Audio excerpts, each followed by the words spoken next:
Kyrie, thank you. And it's not just healthcare. Childcare centers are also facing an uphill battle after the Trump administration halted federal dollars to Minnesota. And tonight, a Northland advocacy group held a rally to stand up against what they call political attacks on childcare. Northern News Now's Ella Showburl shares concerns from both providers and families that rely on childcare services.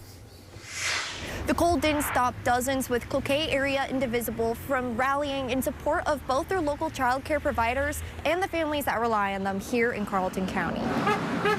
Dozens held up signs, "Fund our kids and end the chaos," calling on the federal government to stop using politics as a tool to hurt an industry already struggling.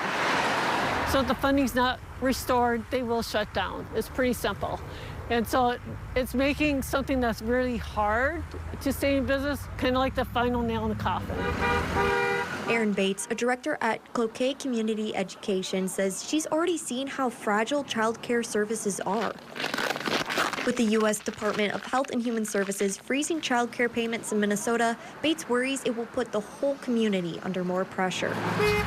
Quality child care not only helps workers, it also helps employers, businesses, and the children that they serve. It's an essential part of our infrastructure. One of the founders of the Cloquet Area Indivisible group views the freeze as an attack on the industry. And you'd think that you would try to go after the fraud and not go after the people and the children that are suffering. Jansella Corby says she's tried to reach out to her locally elected state lawmakers with little to no response. So the advocacy group decided to speak out.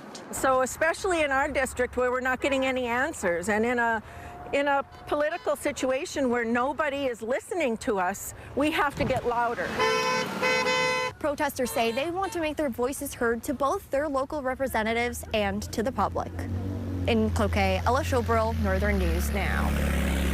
Thank you, Ella. And we also reached out to Northland Senator Jason Rarick, who represents Carlton and Pine counties, for comment on these child care concerns, and we've not heard back.